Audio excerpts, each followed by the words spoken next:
Vous êtes-vous déjà demandé si le fait de vivre seul en tant qu'homme, sans épouse, fait partie du plan de Dieu ou s'il s'agit simplement d'une conséquence du monde moderne? La Bible nous offre une clé puissante. Il n'est pas bon que l'homme soit seul. Genèse 2:18. Ces paroles, prononcées par Dieu au commencement de la création, ne parlent pas seulement de compagnie, mais de dessein, de conception et de mission partagée. Cependant, cela signifie-t-il que tout homme est destiné au mariage? Aujourd'hui, nous explorerons la signification spirituelle de la solitude masculine en révélant si elle peut être une partie d'un appel divin ou si elle indique une déconnexion avec le dessein de Dieu. Nous vous montrerons comment discerner si votre vie solitaire est alignée sur la volonté céleste ou s'il y a des pas que vous devez franchir pour avancer vers votre plénitude. Êtes-vous prêt à comprendre ce que Dieu a réservé pour vous? Depuis le commencement des temps, la solitude a été une saison spirituelle profonde, mystérieuse et souvent mal comprise. Lorsqu'un homme vit seul, sans épouse, la plupart des gens autour de lui ont tendance à se demander ce qui a mal tourné. Certains le regardent avec pitié, d'autres avec jugement, et d'autres encore avec simple confusion. Cependant, très peu s'arrêtent pour envisager que cette solitude, loin d'être une erreur ou un manque, pourrait faire partie d'un dessein divin. Tous les déserts ne sont pas des punitions. Certains sont des salles de classe où Dieu façonne ce qu'il utilisera plus tard, avec puissance. La Bible est remplie d'exemples d'hommes qui ont traversé de longues périodes d'isolement avant d'accomplir le dessein que Dieu avait pour eux. Et dans cet isolement, dans ce vide apparent, l'essentiel s'est produit. Dieu a travaillé au plus profond de leur être. Car pour qu'un homme soit véritablement utile dans le royaume, il doit d'abord être transformé de l'intérieur. Prenons l'exemple de Moïse. Il fut élevé dans le palais du Pharaon, entouré de luxe, de confort et de prestige. Mais Dieu ne l'a pas appelé lorsqu'il était en Égypte. C'est dans le désert de Madian, seul, à garder des moutons pendant 40 ans, que Dieu lui a parlé à travers le buisson ardent. 40 années de silence, d'anonymat, d'isolement. Et pourquoi? Pour façonner un caractère obéissant, briser l'orgueil égyptien qui vivait encore en lui et lui apprendre à écouter une voix qui ne crie pas, mais murmure. Exode 3 nous présente ce moment clé où l'isolement devient rencontre et où le silence se transforme en appel. Ce schéma n'est pas accidentel, il est divin. Élie, lui aussi, a connu la solitude comme un outil de Dieu. Après avoir prophétisé une sécheresse, il fut envoyé près du torrent de Kérit, à l'écart de tous. Là, Dieu le nourrit par des corbeaux. Il n'y avait pas de public, pas d'applaudissements, pas de reconnaissance, seulement un prophète et son Dieu. Et c'est précisément dans cet endroit, dans cette étape de silence, qu'Élie a appris à dépendre totalement de Dieu, sans distraction ni interférences humaines. Dans 1er Rois 17, 5, 6, nous lisons « Élie partit et fit selon la parole de l'Éternel. Il s'installa près du torrent de Kérit, et les corbeaux lui apportaient du pain et de la viande le matin, du pain et de la viande le soir, et il buvait l'eau du torrent. » Ce passage ne montre pas seulement un miracle, mais un principe. Avant d'utiliser un homme pour parler aux foules, Dieu le conduit à l'écouter dans la solitude. Jésus lui-même, avant de commencer son ministère public, a passé 40 jours seul dans le désert. Bien qu'il fût le Fils de Dieu, sans péché, il avait besoin de ce temps de séparation pour confirmer son identité, résister à la tentation et préparer son esprit à la mission qui l'attendait.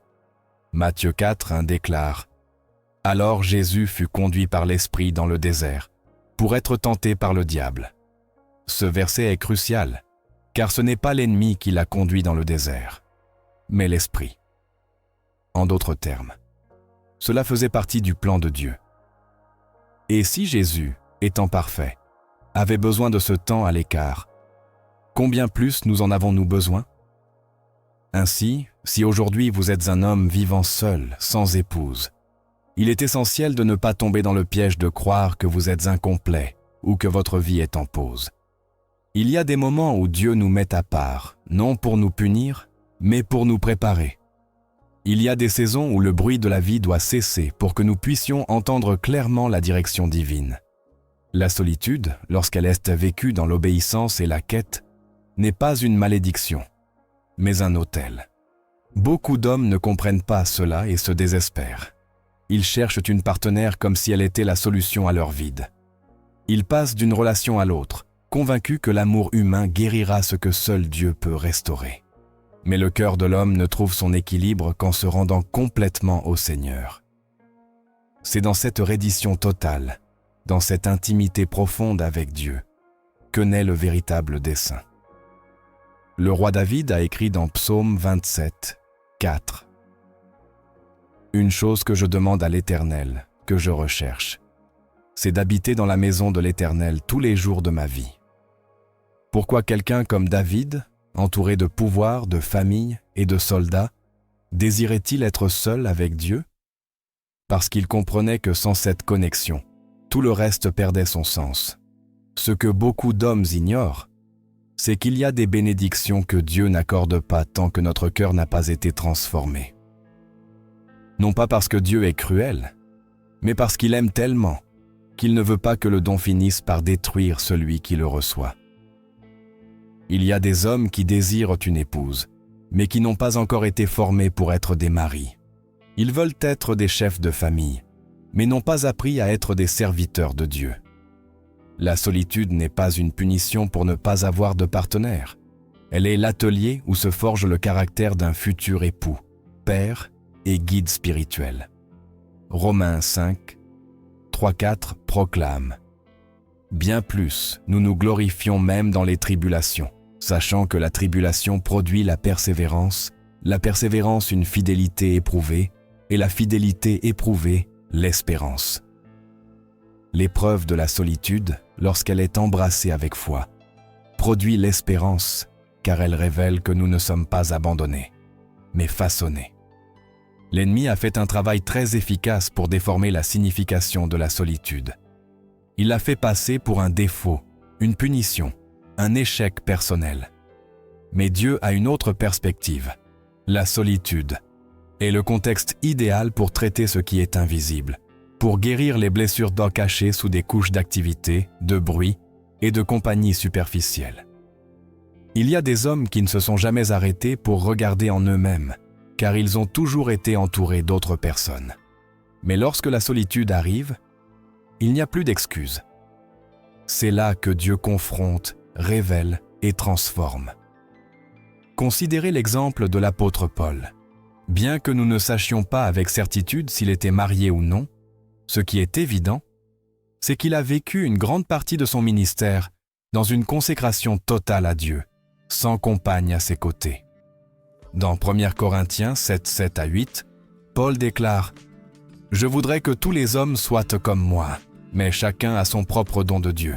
Je dis donc aux célibataires et aux veuves qu'il leur est bon de rester comme moi. » Paul ne promouvait pas la solitude comme un état supérieur, mais comme une opportunité pour une consécration plus complète à l'œuvre de Dieu.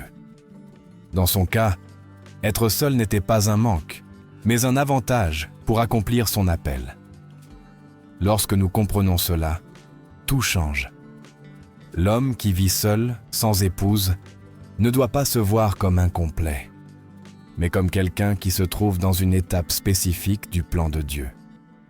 Le problème n'est pas d'être seul, le problème est de ne pas savoir pourquoi vous êtes seul. Si votre solitude est le résultat de l'obéissance à Dieu, alors vous êtes exactement là où vous devez être. Mais si votre solitude est le fruit de l'orgueil, de la peur ou de décisions fermées, il est temps de chercher une direction. Et cela ne s'obtient que dans l'intimité avec le Seigneur. Au fil des ans, j'ai rencontré beaucoup d'hommes frustrés de ne pas avoir trouvé d'épouse. Ils se sentaient négligés, oubliés, voire maudits. Mais lorsqu'ils ont commencé à voir leur temps de solitude comme une saison divine, tout a changé. Ils ont commencé à investir dans leur relation avec Dieu, à guérir les blessures de l'enfance, à apprendre à gérer leurs émotions, à travailler sur leurs desseins. Et avec le temps, Beaucoup d'entre eux ont trouvé des compagnes, qui non seulement leur plaisaient, mais qui étaient alignées avec l'appel que Dieu leur avait révélé dans le secret. Car lorsqu'un homme rencontre Dieu, il découvre aussi sa véritable identité. Et lorsqu'un homme sait qui il est, il ne s'unit pas à n'importe qui, mais à celle qui a été destinée par le ciel pour marcher à ses côtés. Mais cela n'est possible que si vous permettez d'abord à Dieu de vous transformer dans la solitude. Car ce que vous ne guérissez pas seul, vous finirez par le multiplier dans une relation. Et ce que vous n'affrontez pas dans le secret finira par vous détruire en public. Ainsi, si aujourd'hui vous êtes seul, sans épouse, ne regardez pas ce temps avec désespoir. Regardez-le avec foi. Voyez-le comme un rendez-vous divin où Dieu veut vous parler, vous façonner et vous révéler votre dessein. Rappelez-vous ce que dit Ésaïe 30:15. C'est dans le calme et la confiance que sera votre force. C'est dans le repos et la tranquillité que vous serez sauvés. Le salut ne vient pas du mouvement, mais du repos en lui. Et la force ne naît pas de l'activité constante, mais de la quiétude confiante qui permet à Dieu de faire ce qu'il doit faire. La société vous dira que vous avez besoin d'une partenaire pour être complet. Mais la parole de Dieu vous dit que vous avez besoin de Christ pour être rempli. Ne cherchez pas à l'extérieur ce que vous ne pouvez trouver qu'à l'intérieur. Ne courez pas dans les bras d'une femme pour éviter d'affronter votre vérité. Courez dans les bras du Père, car lui seul peut vous montrer qui vous êtes vraiment. Et lorsque cela arrivera, vous serez prêt à recevoir, si telle est sa volonté, celle qui marchera à vos côtés dans un dessein, et non dans un besoin. De même que Dieu n'a pas donné Ève à Adam tant que celui-ci n'était pas complet dans son identité, dans sa tâche et dans sa communion avec le Créateur, de même, il ne donnera pas une épouse à un homme qui n'a pas encore découvert son dessein. Dans Genèse 2:18 à 22, nous voyons ce principe. Dieu a dit « Il n'est pas bon que l'homme soit seul », mais il n'a pas donné Ève immédiatement.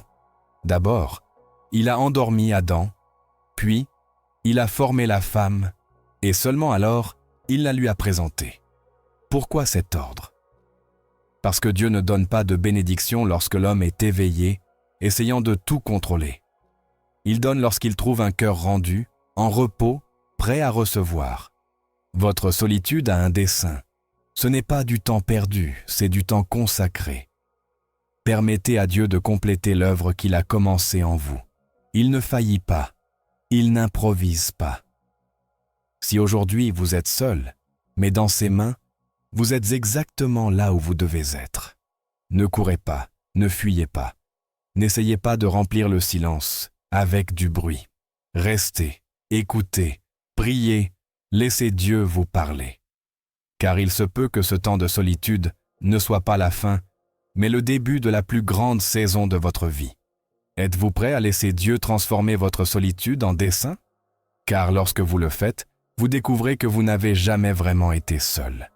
Dieu a toujours été là, attendant que vous soyez prêts à écouter. Il y a des moments où un homme reste seul, non parce que Dieu l'a décrété, mais parce qu'il a choisi de marcher en dehors du dessein divin, s'accrochant à sa propre compréhension plutôt qu'à la voix du Créateur. Il est important de comprendre que toute solitude masculine n'est pas le résultat d'un processus spirituel conduit par l'esprit. Parfois, cette solitude est l'écho de décisions prises sans direction, sans prière, sans discernement. Le livre des Proverbes nous offre un avertissement clair. Il y a un chemin qui semble droit à l'homme, mais sa fin mène à la mort. Proverbe 14:12. Cela nous conduit à une vérité profonde. Le fait d'être seul peut, dans certains cas, être une conséquence directe d'avoir ignoré l'appel de Dieu ou de s'être accroché à une vie conçue selon sa propre volonté, et non selon le plan divin. Lorsqu'un homme décide de vivre selon ses propres règles, sans soumettre son cœur à la direction du Seigneur, il commence à construire sa vie sur du sable. Cela peut sembler aller bien pendant un temps, mais finalement, le vide se manifeste. Il ne s'agit pas simplement de l'absence d'une épouse, mais de l'absence de dessein. Car lorsqu'un homme marche en dehors du dessein de Dieu, il se perd non seulement émotionnellement, mais aussi spirituellement. Genèse 2,18 nous rappelle que c'est Dieu qui a dit qu'il n'était pas bon que l'homme soit seul. Cette déclaration n'était pas le produit du désir de l'homme, mais de l'observation du Créateur. Dieu a établi le besoin d'une aide appropriée dès le commencement, non comme une béquille émotionnelle, mais comme une partie essentielle du dessein de l'homme. Ainsi, lorsque cette aide manque, il est nécessaire de se demander « Me manque-t-elle ? Parce que ce n'est pas encore le temps de Dieu ?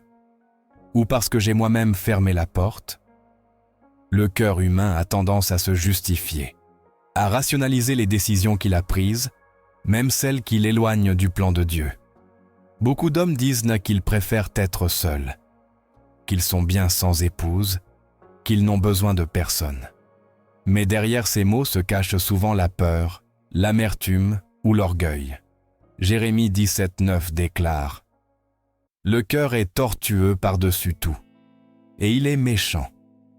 Qui peut le connaître ?» Il n'est pas surprenant que, lorsque l'homme se laisse guider par ses émotions sans les soumettre à la parole, il finisse par se perdre, même en croyant qu'il avance. C'est pourquoi il est nécessaire de faire une pause et d'évaluer si la solitude actuelle est le résultat d'un entraînement divin ou d'une résistance prolongée à l'appel du ciel.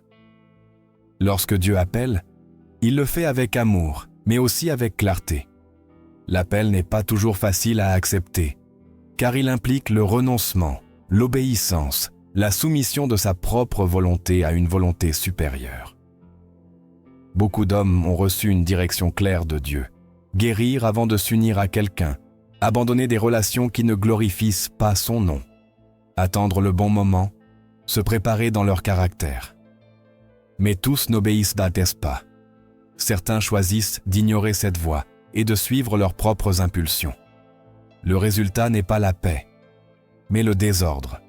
Et là où il y a du désordre, il ne peut y avoir de bénédiction.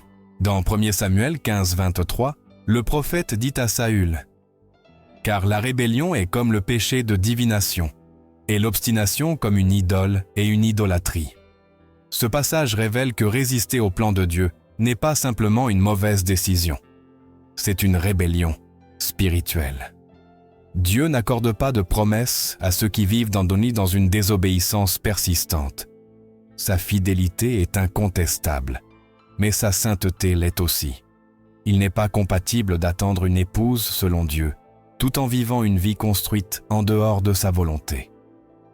Beaucoup d'hommes prient pour une compagne, mais maintiennent des habitudes, des pensées et des chemins qui déplaisent à Dieu. Ils veulent la bénédiction sans passer par la transformation. Mais Dieu ne donne pas ce qui pourrait devenir une idole. Il ne confie pas une épouse à un cœur qui n'a pas encore appris à le mettre en premier. Matthieu 6,33 le déclare avec fermeté. « Cherchez d'abord le royaume de Dieu et sa justice, et toutes ces choses vous seront données par surcroît. » Lorsque le royaume est relégué au second plan, l'accomplissement l'est aussi.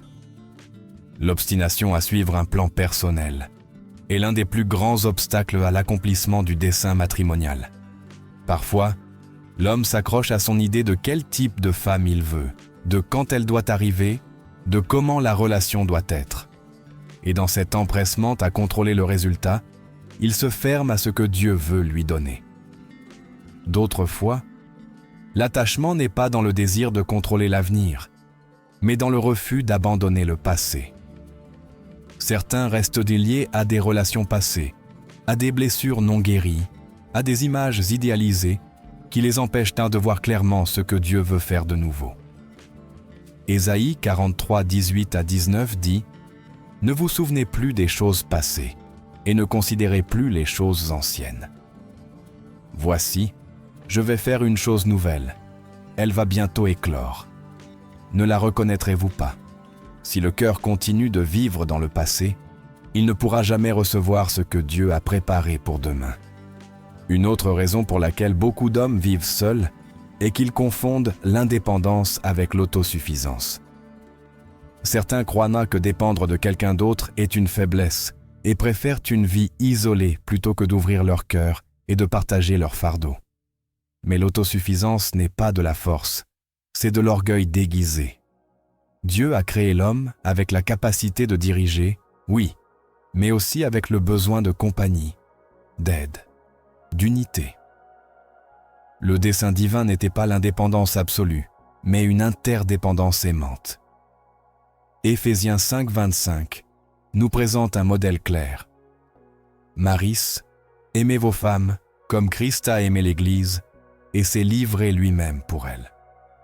Cet amour est sacrificiel, relationnel, profondément connecté. On ne peut pas vivre cet amour depuis une solitude volontaire ou une autosuffisance émotionnelle. Pour aimer comme Christ, l'homme doit d'abord se rendre comme Christ.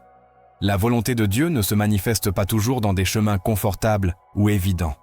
Parfois, ce qui semble logique pour l'homme est le contraire de ce que Dieu a disposé.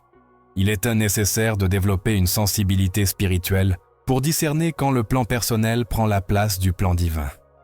Il ne suffit pas d'avoir de bonnes intentions. Il faut la direction du ciel. Dans Proverbes 3, 5 à 6, nous trouvons une instruction fondamentale. Confie-toi en l'Éternel de tout ton cœur et ne t'appuie pas sur ta sagesse. Reconnais-le dans toutes tes voies et il aplanira tes sentiers. La reconnaissance de Dieu dans chaque décision est ce qui ouvre la porte à un chemin droit. L'erreur n'est pas de désirer une épouse, mais de la chercher avec un cœur mal orienté ou à des moments qui n'ont pas été sanctifiés. Dieu a un ordre. Son plan ne repose pas sur des impulsions humaines, mais sur des processus éternels. Lorsque l'homme saute cet ordre, même avec de bonnes intentions, il récolte la frustration. Le livre d'Agée nous présente une image claire de ce qui se passe lorsque l'on place ses propres priorités au-dessus de celles de Dieu. Vous semez beaucoup et vous recueillez peu. Vous mangez et vous n'êtes pas rassasiés, vous buvez et vous n'êtes pas désaltérés. Vous vous vêtez et vous n'avez pas chaud, et celui qui gagne un salaire le met dans un sac percé. Agée 1er chapitre 6e, verset. Ce vide n'est pas le résultat de la malchance, mais d'une vie construite dans la désobéissance. L'homme peut être seul, non parce que Dieu l'a mis à part, mais parce qu'il s'est lui-même éloigné. Revenir au dessein divin est possible, mais cela exige de l'humilité. La reddition n'est pas une émotion. C'est une décision quotidienne de mettre de côté sa propre volonté et d'embrasser le chemin du ciel. Dans Luc 15, le fils prodigue n'a pas été restauré tant qu'il n'est pas revenu à lui-même et n'a pas dit « Je me lèverai, j'irai vers mon Père ». Luc 15, 18. Ce retour fut le début de sa restauration. De la même manière, l'homme qui vit seul et qui a identifié que cette solitude n'est pas une partie du dessein divin, mais la conséquence de son éloignement, doit prendre la même décision. Revenir au Père, reconnaître son erreur, soumettre à nouveau sa vie à la volonté de Dieu. Ce n'est qu'alors qu'il pourra marcher vers la restauration. Dieu n'appelle pas l'homme à vivre dans la solitude comme une punition, mais il peut la permettre comme une conséquence naturelle de décisions prises en dehors de sa direction. L'appel aujourd'hui est d'examiner son cœur avec sincérité, non pas depuis la culpabilité, mais depuis la vérité. L'Esprit Saint n'accuse pas, il convainc, il ne condamne pas, il transforme. Mais cette transformation commence par un acte de reconnaissance. Dans Psaume 139, 23 à 24, David prie ainsi. « Sonde-moi, ô Dieu, et connais mon cœur. Éprouve-moi, et connais mes pensées. Regarde s'il y a en moi un chemin de perversité, et conduis-moi dans la voie de l'éternité. » Cette prière est la clé pour sortir d'une solitude sans dessein et entrer dans une vie alignée avec le dessein céleste. Beaucoup d'hommes ont passé des années à attendre une compagne sans avoir d'abord attendu Dieu. Et lorsque l'attente se prolonge, le cœur s'aigrit, se refroidit, s'éloigne. Mais Dieu ne veut pas des hommes aigris, il veut des hommes mûrs. Il ne veut pas des cœurs frustrés, il veut des cœurs rendus. L'attente d'une épouse ne doit pas devenir une obsession ni un motif de plainte. Elle doit devenir une opportunité pour corriger le cap, pour livrer ce qui n'a pas encore été livré, pour permettre à Dieu de reconstruire depuis les fondations. Lorsque l'homme cesse de s'accrocher à son plan et commence à embrasser le plan de Dieu, la solitude se transforme. Elle cesse d'être un trou sombre et devient un espace sacré. Le problème n'a jamais été d'être seul. Le véritable problème est d'être en dehors du dessein. Et tout dessein qui ignore la voie de Dieu est destiné à l'épuisement. Aujourd'hui, ce schéma peut être brisé. Aujourd'hui, l'homme qui vit seul, sans épouse, peut choisir de rendre sa volonté, de cesser de s'accrocher à ses propres idées et de permettre à Dieu d'aplanir ses sentiers. Car il n'y a pas de plus grande plénitude que de marcher au centre de la volonté divine, même si cela implique de passer par le feu de la correction. Le feu ne consume pas celui qui se rend, il le purifie. Et après, le feu vient toujours la gloire. Le désir de fonder une famille n'est pas une idée humaine. C'est un reflet du cœur de Dieu, imprimé dans la création elle-même.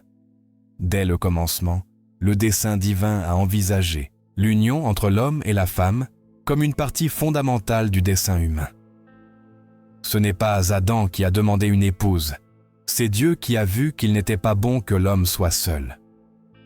Cette vérité reste valable et se manifeste au plus profond de l'âme masculine, où réside un désir qui ne peut être satisfait par des réussites personnelles, des possessions matérielles ou des amitiés superficielles. Ce désir répond à un dessein originel qui est toujours en vigueur, mais il exige aussi un niveau de préparation spirituelle et émotionnelle que beaucoup ignorent. Car le mariage, loin d'être une récompense, est une mission qui requiert maturité, obéissance et guérison intérieure. Lorsqu'un homme vit seul, sans épouse, et que ce désir de fonder une famille brûle en lui, la première question qu'il doit se poser n'est pas « Quand arrivera-t-elle ?» mais « Suis-je prêt à la recevoir selon les normes de Dieu ?» Il ne suffit pas de désirer une épouse. Ce désir, bien que légitime, peut être mal canalisé s'il n'est pas gouverné par un cœur soumis à l'esprit. Souvent, le problème ne réside pas dans le désir, mais dans la condition du cœur qui le porte. La parole de Dieu déclare, dans Psaume 37, 4, « Fais de l'Éternel tes délices, et il te donnera ce que ton cœur désire. » Ce verset n'implique pas que Dieu exauce tous les désirs simplement parce qu'ils existent, mais qu'il transforme nos désirs lorsque nous apprenons à nous délecter en lui. Lorsque l'homme se délecte en Dieu, ses priorités changent, son regard se purifie, et son désir de fonder une famille cesse d'être un besoin désespéré pour devenir une extension de son dessein éternel. Beaucoup d'hommes prient pour une épouse sans avoir d'abord traversé le processus de guérison que Dieu exige, avant de confier ce qu'ils considèrent comme sacré. Le mariage n'est pas une structure sociale, c'est une expression du pacte divin entre Christ et son Église. Éphésiens 5,25 le révèle clairement. Marie, aimez vos femmes comme Christ a aimé l'Église et s'est livré lui-même pour elle.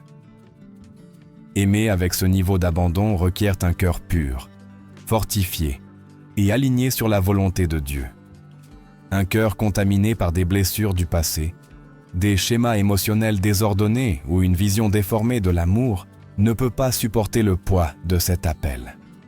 C'est pourquoi, avant que Dieu ne confie une épouse, il travaille avec l'homme, le forme, le brise, le reconstruit, car il ne veut pas une union qui détruise, mais une qui reflète sa gloire. Il y a ceux qui vivent à ce seul, priant chaque jour pour une partenaire, sans comprendre que l'attente n'est pas une punition, mais une invitation au processus. Un processus qui implique de revoir les racines du cœur, d'identifier les croyances erronées, de confronter les traumatismes non résolus et de soumettre sa propre volonté au plan de Dieu. Il est courant de trouver des hommes qui souhaitent être chefs de famille, mais qui n'ont pas appris à être serviteurs du Seigneur. Ils veulent diriger, mais n'ont pas appris à se rendre. Ils veulent protéger, mais n'ont pas encore guéri leurs propres blessures. Ils veulent bâtir, mais n'ont pas encore été fondés sur le roc. Jésus a dit dans Luc 6,48 « Il est semblable à un homme qui, bâtissant une maison, a creusé profondément et a posé le fondement sur le roc. Une inondation étant survenue, le torrent s'est jeté contre cette maison, mais il n'a pu l'ébranler parce qu'elle était fondée sur le roc. » Ce type de construction ne s'obtient pas en surface. Il exige de la profondeur, de la constance et de l'obéissance. Dans le monde spirituel, recevoir une épouse est une mission, un appel à refléter l'amour inconditionnel, la patience, la justice et la fidélité de Christ. C'est pourquoi Dieu ne confie pas cette responsabilité à celui qui n'est pas préparé à la porter, non pas parce qu'il est un Dieu exigeant, mais parce qu'il est un Père qui protège à la fois celui qui donne et celui qui reçoit. Si un homme n'a pas appris à gouverner ses émotions, il ne pourra pas prendre soin du cœur d'une femme. S'il n'a pas été fidèle dans les petites choses, il ne pourra pas être digne de confiance dans les grandes.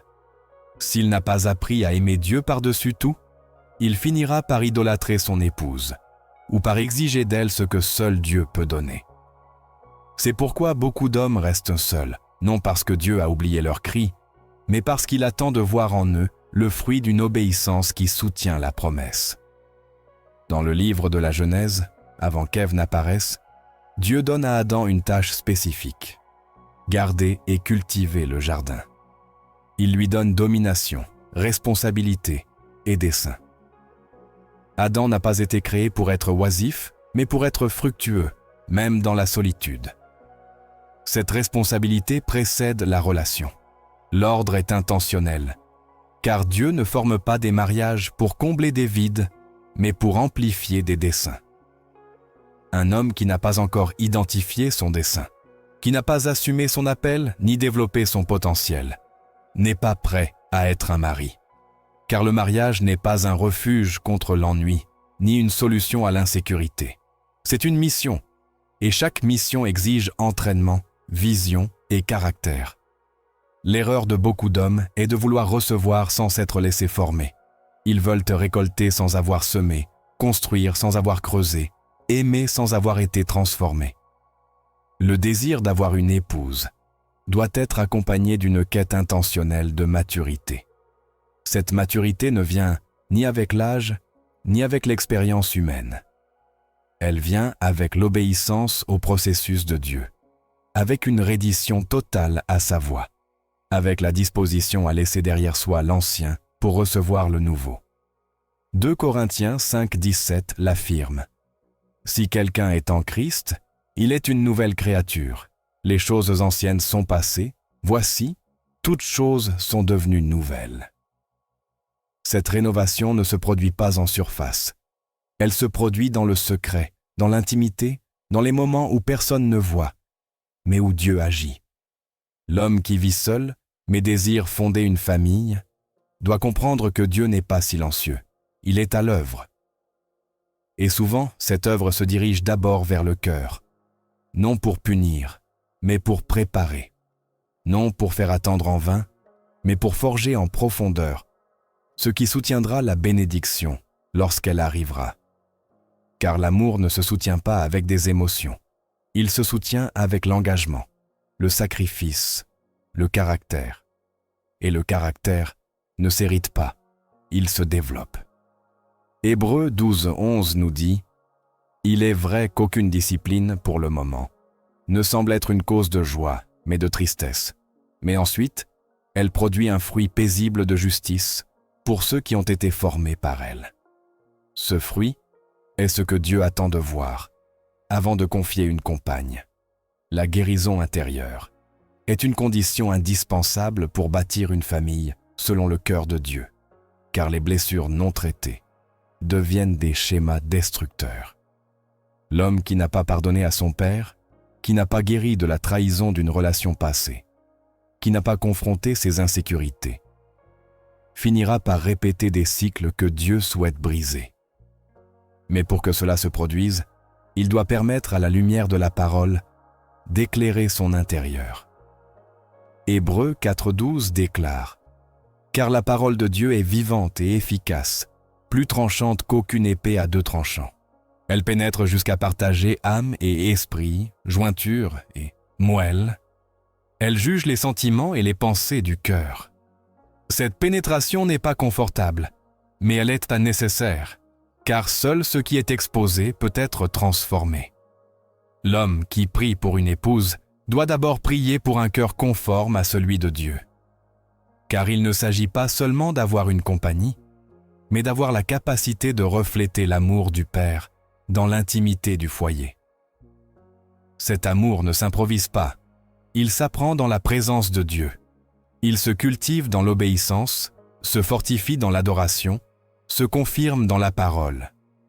Lorsqu'un homme aime Dieu de tout son être, il est prêt à aimer une femme avec fidélité, car son amour ne dépendra pas de ses émotions, mais de son alliance. Une alliance qui ne se brise pas avec les tempêtes, qui ne s'affaiblit pas avec le temps, qui ne se contamine pas avec les pressions extérieures. Une alliance qui naît en Dieu et se soutient en lui. Le temps de préparation n'est pas du temps perdu, c'est du temps consacré. C'est un autel où se forge l'Éternel. Chaque jour d'attente, chaque prière sans réponse, chaque silence divin fait partie d'une œuvre plus grande. Il n'y a pas de prières ignorées dans le royaume. Il y a des prières qui sont exaucées par des processus, par une formation, par un raffinement. Le caractère reste la base d'un mariage solide. Lorsque l'homme comprend cela, il cesse de se plaindre et commence à se rendre. Il cesse de demander et commence à écouter. Il cesse de courir après une épouse et commence à courir après Dieu. Et sur ce chemin, la promesse trouve son accomplissement. Le désir de fonder une famille est noble, mais il doit être enraciné dans l'obéissance, non dans l'urgence, non dans le manque, non dans la comparaison avec les autres. Il doit naître de l'esprit et être soutenu par la foi. L'homme qui aspire à une épouse doit d'abord devenir l'homme que Dieu souhaite confier. Et cette transformation est personnelle, intime, profonde. Elle ne se mesure pas en réussite, mais en reddition. Elle ne repose pas sur les apparences, mais sur les fruits. Elle ne s'atteint pas par l'effort humain, mais par la reddition spirituelle. Dieu ne cherche pas des hommes parfaits, mais des hommes disposés à être façonnés, corrigés, dirigés, disposés à abandonner ce qui les empêche d'avancer, disposés à renoncer à leurs plans pour embrasser le dessein éternel. Le désir de fonder une famille est une graine, mais cette graine a besoin d'un sol fertile, d'un arrosage constant et de temps sous le soleil. Le processus ne peut pas être accéléré, mais il peut être accepté avec humilité. Aujourd'hui, il est temps de tourner son cœur vers le Père, de permettre à son esprit de révéler ce qui doit encore être guéri, de laisser la parole déraciner ce qui entrave la croissance, et de marcher chaque jour avec la certitude que Dieu n'oublie pas les prières, mais y répond avec un plan plus grand que le désir humain. Lorsque le cœur est prêt, la promesse arrive, ni avant, ni après, au temps parfait. Et lorsqu'elle arrive, elle ne comble pas seulement un vide, elle confirme un dessein éternel. Dans la profondeur du dessein divin, la masculinité n'a pas été conçue pour vivre dans l'isolement. Dès le premier souffle insufflé dans la poussière, l'homme a été créé pour entrer en relation, pour diriger depuis la connexion, pour refléter un Dieu qui est lui-même une communauté parfaite, Père, Fils et Saint-Esprit. L'essence masculine trouve sa plénitude lorsqu'elle se déploie dans un dessein partagé, dans un abandon sacrificiel, dans un service aimant. L'isolement prolongé, loin de nourrir cette identité, la brouille. Ce qui a commencé comme une étape peut devenir une prison émotionnelle si l'on ne reconnaît pas le moment où la solitude a cessé d'être une formation, pour devenir une évasion. La parole de Dieu ne laisse aucun doute. Il n'est pas bon que l'homme soit seul. Genèse 2,18. Cette affirmation ne se réfère pas seulement au statut matrimonial, mais à une condition existentielle. La solitude n'est pas l'état final de l'homme, mais un passage vers une vie de responsabilité, de communion et de dessein collectif. Lorsqu'un homme reste seul sans direction, une déconnexion se produit, affectant son dessein originel. L'isolement peut être utile lorsqu'il est temporaire et dirigé par Dieu, mais il peut déformer s'il est alimenté par la peur, l'orgueil ou l'apathie. Il n'y a pas de croissance complète dans une vie déconnectée de relations significatives. Le caractère ne se perfectionne pas dans l'enfermement, mais dans le frottement, dans l'interaction, dans le donner et recevoir constant qui défie l'ego et façonne l'esprit. Comme le dit Proverbe 27:17, « Le faire aiguise le fer ». Cela ne se produit que dans un contexte relationnel. La masculinité biblique ne s'épanouit pas dans l'autodépendance ni dans l'indifférence, mais dans l'abandon à une cause plus grande, dans la construction de liens qui reflètent le royaume de Dieu. Un homme peut construire des murs autour de lui, pensant qu'il se protège, alors qu'en réalité, il s'enferme. Il peut remplir ses journées d'activités, d'objectifs individuels et de réussites personnelles, sans remarquer que son âme se dessèche par manque de connexion réelle. L'homme a été conçu pour couvrir, guider, refléter l'amour de Dieu envers les autres. Dans Éphésiens 5:28 à 29, l'Écriture dit « C'est ainsi que les maris doivent aimer leurs femmes comme leur propre corps. Celui qui aime sa femme s'aime lui-même, car personne n'a jamais haï sa propre chair, mais il la nourrit et en prend soin, comme Christ le fait pour l'Église. » Ce passage ne parle pas seulement d'affection, mais d'une responsabilité profondément spirituelle et relationnelle. L'homme ne peut nourrir ni prendre soin des autres s'il n'a pas d'abord compris qu'il a été créé pour le faire. Il ne peut refléter Christ s'il a choisi de vivre déconnecté du dessein d'aimer. L'isolement prolongé finit par éroder le dessein. Lorsque l'homme s'habitue à vivre seul, il peut commencer à croire qu'il n'a besoin de personne, qu'il est mieux ainsi, que les relations sont un risque inutile. Cette mentalité ne vient pas de l'esprit, mais d'une âme blessée ou d'un raisonnement orgueilleux qui s'oppose au dessein du ciel. Dans 1 Corinthiens 12, Paul parle du corps de Christ comme une unité composée de nombreux membres, où aucun ne peut dire à l'autre « Je n'ai pas besoin de toi ». Ce principe s'applique également à l'homme individuel. Lorsqu'un homme dit « Je peux me débrouiller seul », il nie une vérité fondamentale.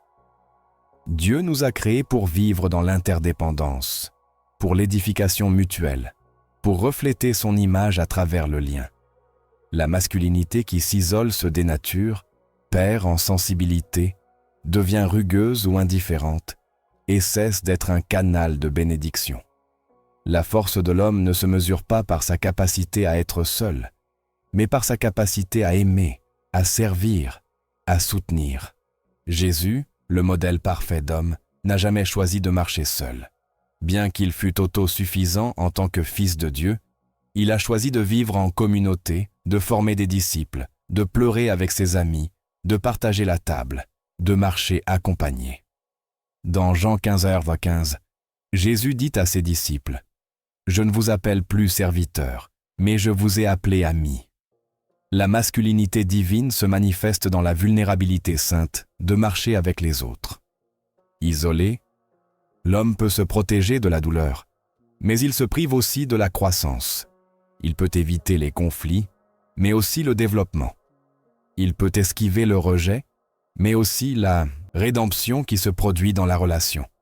Une vie masculine qui se ferme aux liens perd son axe, car dans l'interaction avec les autres, l'homme ne donne pas seulement, il reçoit aussi correction, consolation, vision et direction. Lorsqu'il coupe ce flux, il commence à vivre selon ses propres conclusions, s'éloignant peu à peu du conseil du corps, du dessein. Proverbe 18:1 déclare « Celui qui se tient à l'écart cherche ce qui lui plaît, il s'irrite contre toute sagesse. » Cet isolement n'est pas noble, il est rebelle. C'est une tentative d'autonomie qui ne vient pas du ciel, mais de la chair. C'est une négation du principe de soumission mutuelle, de communauté, de coresponsabilité.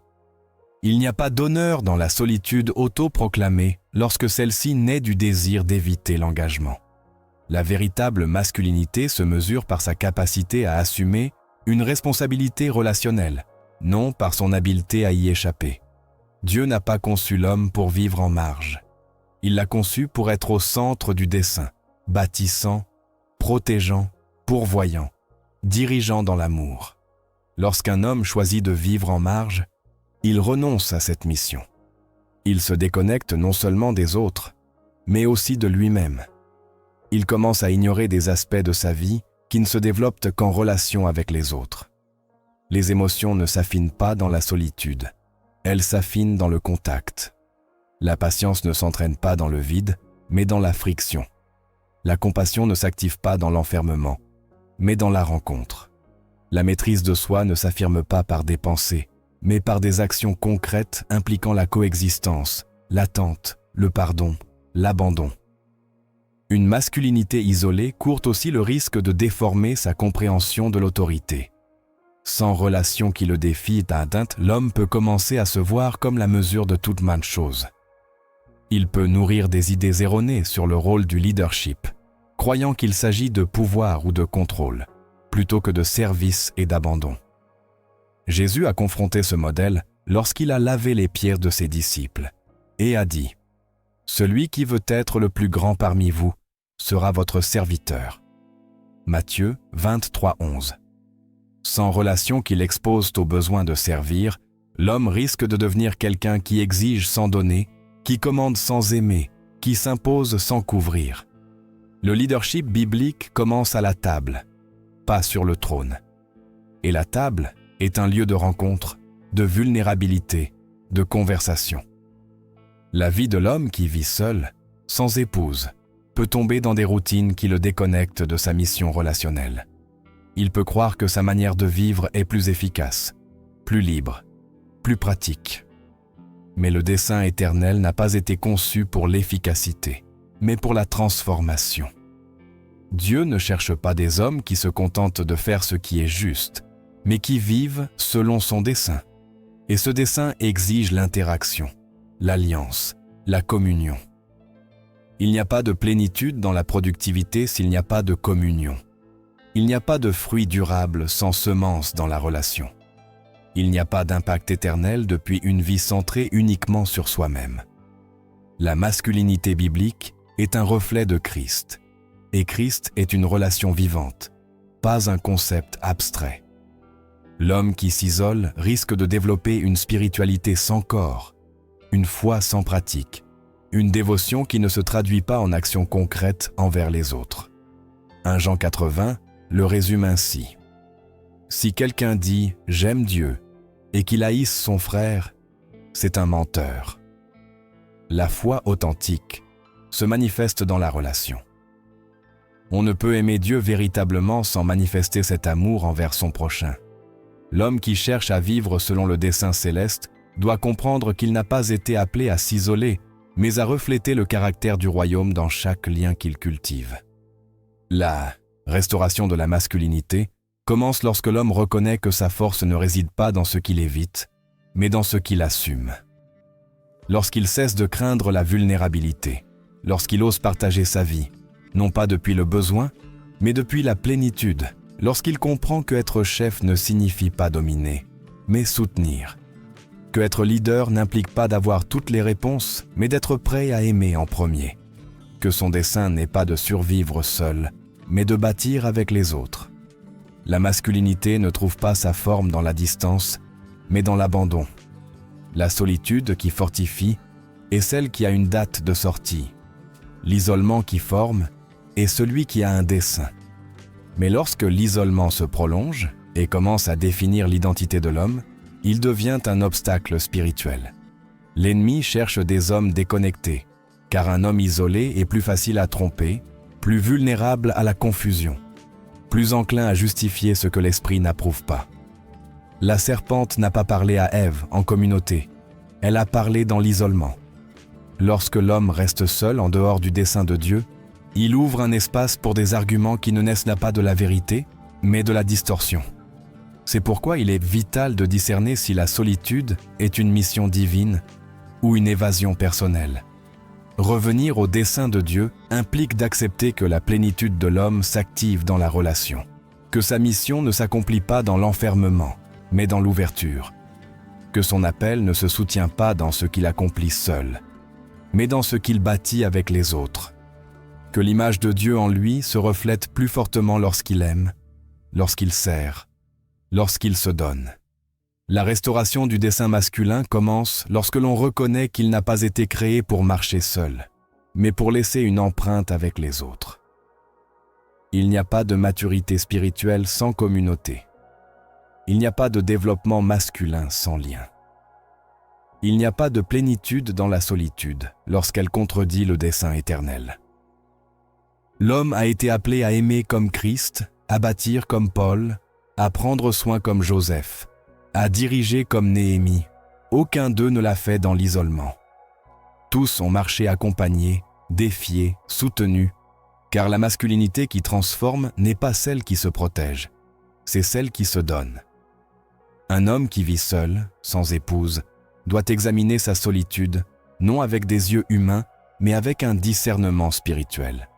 Il doit se demander s'il est là pour un dessein ou pour une évasion, si son isolement le rapproche de Dieu ou l'éloigne de son dessein, s'il est en train d'être formé ou déformé, car la masculinité a été créée pour la rencontre, pas pour l'enfermement, pour l'alliance, pas pour le repli, pour le leadership relationnel, pas pour le contrôle individuel.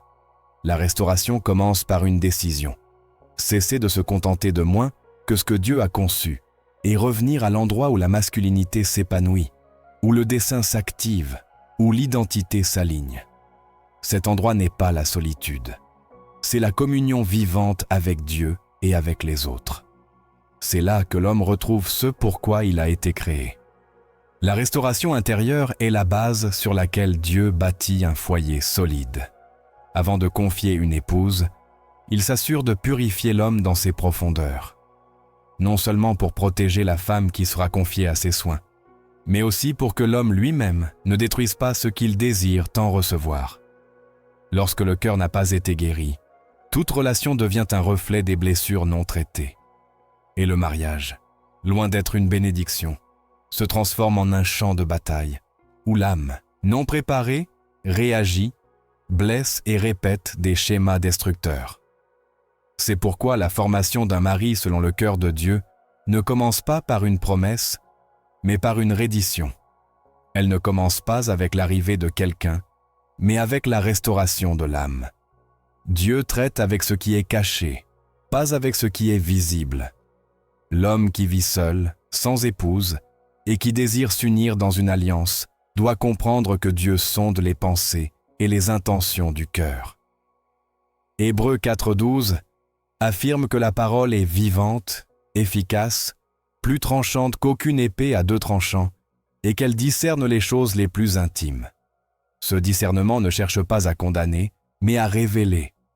Ce qui reste caché finit par croître dans l'ombre, mais ce qui est exposé à la lumière peut être transformé. Les émotions réprimées, les peurs dissimulées, la honte du passé, l'orgueil déguisé, tout doit être confronté par la vérité. Ce n'est qu'ainsi que l'homme peut être libre pour aimer comme Christ, sans attente malsaine ni exigences égoïstes. David a crié dans Psaume 51, 10 « Ô Dieu, crée en moi un cœur pur et renouvelle en moi un esprit bien disposé. » Ce cri doit être le point de départ, car il ne s'agit pas d'être un bonhomme en apparence, mais d'être un homme restauré, intérieurement. La restauration n'est pas toujours visible immédiatement, mais ses fruits sont évidents dans l'obéissance, l'humilité, la patience et la compassion. Ce n'est que lorsque l'homme a traversé ce processus que Dieu peut lui confier une épouse sans risque, que son immaturité ne nuise au dessein. Ce n'est pas la connaissance qui le rend apte, mais le caractère. Ce n'est pas son expérience qui l'autorise, mais sa disposition à se laisser façonner. Lorsque le cœur a été restauré, l'amour coule sans condition. Il ne cherche pas son propre intérêt. Il ne s'irrite pas facilement. Il ne garde pas de rancune. Il aime parce qu'il a été guéri. Il sert parce qu'il a été brisé. Il dirige parce qu'il a appris à obéir. C'est le type de mari que Dieu forme dans le secret, dans l'intimité, dans l'attente. L'homme qui se rend à ce processus pourra recevoir ce qu'il a demandé, non par mérite, mais parce qu'il est maintenant prêt à le soutenir.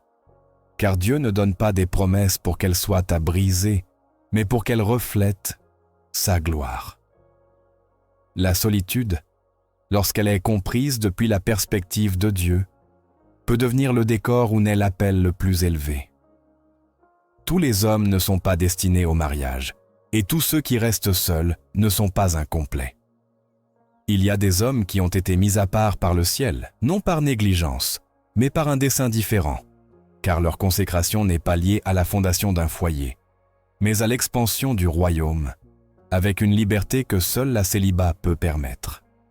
L'apôtre Paul l'a enseigné clairement en disant dans 1 aux Corinthiens 7:32 « Je voudrais que vous fussiez sans inquiétude. Celui qui n'est pas marié s'occupe des affaires du Seigneur, cherchant comment plaire au Seigneur. » Cette approche n'exalte pas la solitude comme supérieure, mais la reconnaît comme une mission sacrée pour certains hommes dont le dessein exige une disponibilité totale. La vie sans épouse n'indique pas nécessairement un manque. Parfois, c'est un signe que Dieu souhaite déployer quelque chose qui ne pourrait pas se développer dans un contexte matrimonial. Dans les plans éternels du royaume, il y a des tâches qui exigent un niveau de concentration qui ne tolère pas la distraction émotionnelle d'une relation. Jésus lui-même a vécu sans se marier, et en lui, nous voyons l'exemple le plus élevé d'une vie pleine, abondante et totalement consacrée. Son célibat n'était pas un accident, mais un choix aligné sur le dessein éternel. Son temps, son corps, son énergie, tout était dirigé vers une mission qui requérait une disponibilité complète. Dans son exemple, nous comprenons que la plénitude ne dépend pas du statut matrimonial, mais de l'obéissance à l'appel divin.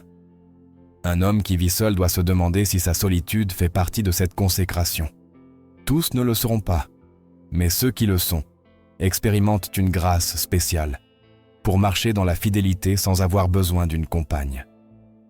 Au lieu de lutter contre leurs conditions, ils doivent apprendre à l'embrasser comme une plateforme pour servir, intercéder, bâtir des vies avec une intensité qui ne pourrait être atteinte dans un autre état. Il ne s'agit pas de renoncer par résignation, mais d'accepter un choix divin qui confère un héritage distinct. Ésaïe 56:5 déclare « Je leur donnerai dans ma maison et dans mes murs une place et un nom meilleur que des fils et des filles.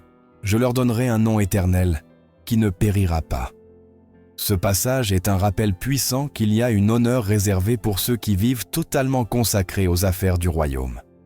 Lorsque la solitude est une plateforme, elle cesse de ressembler à une perte.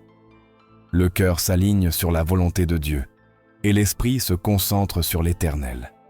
On sert sans distraction, on aime sans division, on vit avec une passion indivisible.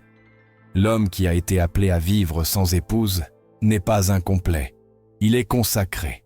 Sa vie devient un autel permanent, une offrande continue, un témoignage du pouvoir de vivre pour un seul, Christ. Cette vie, bien que différente, n'est pas moindre, elle est sacrée. Lorsqu'un homme vit seul, sans épouse, il est également confronté à une question silencieuse qui pèse au plus profond de lui. Quelle est la valeur de ma vie lorsque personne ne m'attend à la maison ? C'est la dimension la moins visible, mais non moins réelle, de la solitude, le sentiment d'appartenance. Car au-delà de l'appel, de la préparation du caractère ou du dessein, tout cœur humain aspire à être vu, reconnu, nécessaire. Cependant, ce besoin ne peut être pleinement comblé que par celui qui n'oublie jamais, n'abandonne jamais et est toujours présent. Psaume 27:10 le proclame avec force « Quand mon père et ma mère m'abandonneraient, l'Éternel me recueillera. » Cette présence permanente est celle qui donne de la valeur à l'homme, même lorsqu'il n'y a pas d'autre visage autour de lui. Dieu ne mesure pas l'impact d'une vie par les liens humains qui l'entourent, mais par l'obéissance avec laquelle elle se donne chaque jour. L'homme qui vit seul n'est pas en marge du plan divin, il est au centre d'une histoire que lui seul peut écrire avec Dieu. Peu importe si sa maison est silencieuse, si son agenda n'est pas marqué par des anniversaires, ou si ses nuits n'incluent pas de voix familières. Son existence fait toujours partie du dessein éternel. Et dans ce dessein, chaque jour vécu dans la fidélité, chaque décision prise dans l'intégrité, chaque prière élevée dans le secret, a une valeur inestimable dans la balance du royaume. La question n'est pas de savoir si vous êtes seul, mais si vous êtes complet en celui qui vous a appelé. Car ce n'est que lorsque le cœur s'affirme dans cette plénitude qu'il peut marcher avec assurance, que ce soit vers une promesse future ou dans une vie de consécration. Aucun homme n'est hors de place lorsqu'il est dans la volonté de Dieu. Là, tout a un dessein. Là, tout trouve un sens. Là, même la solitude devient une compagne de ce qui est sacré.